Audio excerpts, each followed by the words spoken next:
Good evening, gentlemen. So, after fiddling another afternoon with this thing here, uh, I even went to Timken bearing dealer and asked about uh, the bearings, and he told me that Class 2 bearing for this lathe costs $30. However, the Class 3 that this lathe is using, they cost $350. And that just for the rear, which is a cheaper one.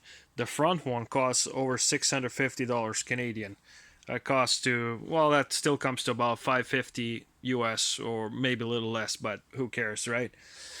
Um, so I was very motivated to make sure it's not the bearings, and it took me a couple of times to take this thing apart. A couple of times, put it back on, and then I lost my nerves at some point and start beating the spindle out, and I forgot to take the Woodruff key right here, which end up I made a Woodruff pass on this inner uh, dust cover or whatever it is. Anyways, I fixed that. Just straightened it and put some epoxy there, so it is okay. Uh, what ended up being, after all, what I found out was uh, this rear bearing. When I removed the spindle, there was a yellow marking on where this bearing was before, and that gave me a clue that uh, there might be something going on with this bearing here. Uh, what ended up happening is this bearing was not set all the way, and when I would try to put this back on, there's a woodroof that goes beneath it. I could not put the woodroof, and I could not put this on. So I end up putting this without woodroof and then screwing this back on.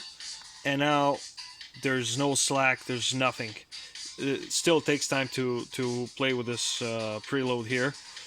But yeah, what I end up doing is when I removed the spindle my last time, I sanded a bit around where the bearing comes, and I sanded the bearing inside, and then that made me. I cut these to like punch it punch it on, and that was successful. So just give me a sec here.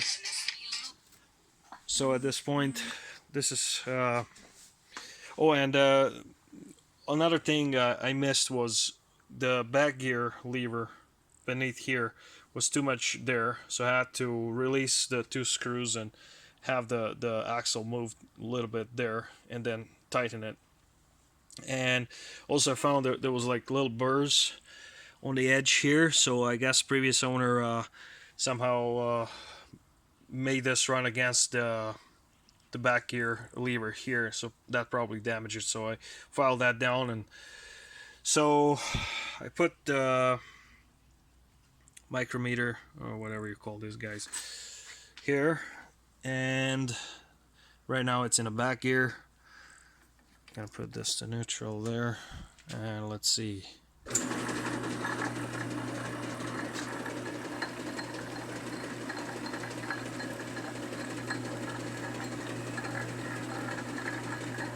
As you can see,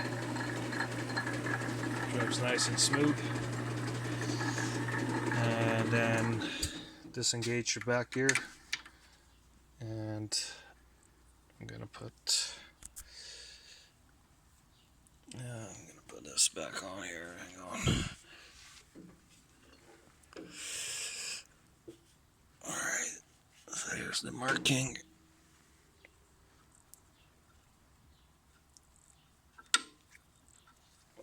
The other thing is this is pretty hard, pretty tight to move by hand, and if you, that's why it was problematic to play with this one, move it back and forth and this and that, and it was just like really pain in the butt. All right, so oh no, come on, come on, damn, there we go, engaged.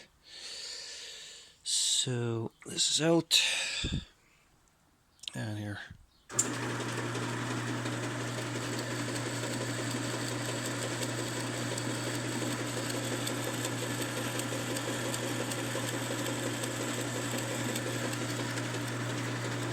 I'm happy with that. And so yeah, as I said, the problem was this bearing was not all the way on the spindle here, and that was causing the wobble at the front there. All right, have a nice day.